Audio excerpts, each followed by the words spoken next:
Bienvenue dans ce nouvel épisode du podcast Écho du chaos, dans lequel je partage de façon totalement spontanée, intime et vulnérable, avec, je l'espère aussi, beaucoup d'humilité, mon intériorité émotionnelle, mon intimité aussi relationnelle vis-à-vis de moi-même. De la relation que j'entretiens avec mon intériorité, avec mon intérieur, c'est-à-dire plus particulièrement avec mes émotions, avec mon corps, avec les ressentis et les perceptions, les sensations de mon corps. Voilà, donc ce nouvel épisode que je démarre là en direct de l'île de la Réunion. Je suis actuellement en balade en fait sur la plage. Donc il y aura peut-être des bruits d'à côté. J'ai pas pris de micro, donc on va faire voilà en live et de façon très fluide et très naturelle. Alors aujourd'hui, ce que j'avais envie de partager, c'est le fait de faire face à ces émotions. Et ça tombe bien parce que tout à l'heure, il y a quelques minutes de cela, avant de me mettre en mouvement, justement, j'ai ressenti dans mon corps des petites tensions au niveau du plexus solaire, à l'idée d'une situation voilà, que je peux être amenée à vivre d'ici quelques minutes, d'ici voilà, quelques heures. Et du coup, ça a fait remonter beaucoup d'inconfort, un petit blocage au niveau du plexus solaire, un peu comme une sensation aussi finalement de poison, de sensation de mal-être ou quelque chose d'inconfortable, de désagréable en fait, qui part du plexus, qui peut même aller dans le ventre et qui pourrait avoir tendance à figer. Voilà.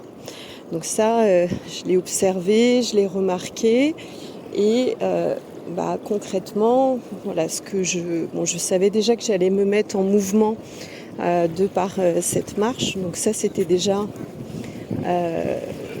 quelque chose que j'avais déjà anticipé. Mais ce que j'ai fait concrètement, c'est de me remettre dans un état de paix intérieure. Donc d'être quand même à l'écoute de ce ressenti, vraiment qui n'est pas du tout agréable, qui bloque au niveau du ventre, qui est vraiment dans les tripes et à la fois aussi au niveau du plexus.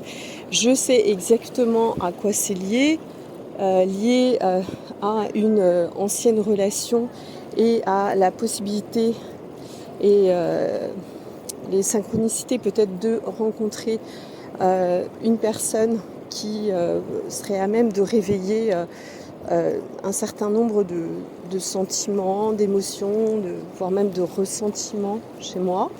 Et donc du coup voilà mon corps qui parle en fait, qui s'exprime par vraiment ce sentiment d'inconfort. Et donc l'idée c'est vraiment d'être à l'écoute, de ne pas chercher à cacher ou à camoufler ou à être dans le déni par rapport à ce ressenti corporel. Ça vient me dire aussi qu'il y a des choses qui restent en suspens à faire remonter pour, on va dire, dans les termes de développement personnel, même si je ne suis pas hyper fan de ça, pour être nettoyé. Je dirais plutôt pour être libéré, en fait, pour être vu, pour être perçu, voilà, pour être libéré, plutôt que nettoyé, parce que je ne crois pas que ça nécessite, entre guillemets, un nettoyage, c'est plutôt une libération. Et elle peut se faire par à-coup, en fait. Donc, même quand on croit que la situation est passée, finalement qu'elle a été enterrée, de temps en temps, voilà, on peut avoir des remontées émotionnelles. Donc la première chose, c'est toujours d'être en présence et de rester en face à face, en présence conscience, donc en conscience de ce qui remonte, et ça va remonter par le corps, en fait, par des sensations dans le corps. Et j'invite toutes les personnes qui pourraient se dire « Ah, mais moi, je ne ressens pas du tout ça dans mon corps ». Alors, effectivement, par phénomène de protection, de suradaptation, on a pu aussi se protéger, être dans le déni et se couper complètement des ressentis de notre corps. Donc, moi, je vous invite vraiment à œuvrer pour un rétablissement d'une saine relation avec votre corps, avec les perceptions de votre corps, pour justement avoir ces informations et pouvoir en faire quelque chose. Et le corps, en fait, est quand même notre première boussole, notre premier guide. Je dirais même avant notre guide spirituel, c'est vraiment notre corps qui va nous alerter des dangers, qui va nous alerter... qui va avoir des petites, des petites palpitations quand il y a des choses qui sont sympas, des réactions un petit peu différentes quand il y a des choses qui nous font peur, ou des choses qui nous dégoûtent, ou des choses qu'on n'a pas envie finalement de voir. Donc il y a beaucoup de choses qui sont possibles et beaucoup d'informations finalement pour votre avenir, pour votre relation même actuelle avec vous-même et même vos relations avec les autres, qui vont partir du corps et vous donner vraiment des informations très fiables sur est-ce que ce lieu de vie est fait pour moi, est-ce que je me sens bien dans cet endroit, est-ce que cette relation est faite pour moi ou pas. Et souvent, quand on est en relation toxique, le corps parle et il va parler de plus en plus. Des fois par des petits maux de ventre, un petit mal à la gorge, on se sent bloqué, comme j'aime bien dire, on a les boules au niveau de tout ce qui est expression, de tout ce qui est communication, parce qu'il y a des choses qui ne passent pas ou des choses qui ne peuvent pas être dites en relation, peu importe la relation d'ailleurs, que ce soit avec la famille, les amis, ou le sentimental. Et en fait, notre corps va être vraiment le premier guide, à mon sens, pour nous avertir de certaines choses qui ne vont pas, pour nous alerter. Et aussi, c'est notre rôle, finalement, de faire en sorte de remettre à l'équilibre le corps dans une certaine paix, dans une certaine sérénité, et je dirais dans une certaine sécurité. Donc là, vous avez aussi tout ce qui a été développé dans le cadre de la théorie polyvagale. Je vous invite aussi à faire des recherches par rapport à ça. De quel type de comportement vous avez face au danger, entre la fuite, le combat, le retrait, éventuellement l'agression. Ça va vous donner vraiment beaucoup d'indications et déjà de prendre conscience de la nécessité de ramener le corps au centre, à l'instant présent, de le rassurer, de l'apaiser, d'essayer de calmer son mental ou son émotionnel, mais tout en écoutant aussi les messages de l'émotionnel. Parce que si l'émotionnel se manifeste en nous, c'est pour une raison. C'est vraiment pour nous donner en fait la météo. Voilà, la météo. Donc c'est vrai que quand il y a de la pluie, on peut être amené à sortir un parapluie. Quand il y a du vent, on va faire attention à rentrer des choses pour pas qu'elles s'envolent. Quand il y a trop de soleil, on va mettre un chapeau, on va se protéger. Voilà, les émotions, c'est un petit peu pareil. Ça nous aide aussi à rétablir un certain équilibre et à recevoir des informations précises sur ce qui est en train de se passer pour nous. par rapport à l'environnement dans lequel on évolue.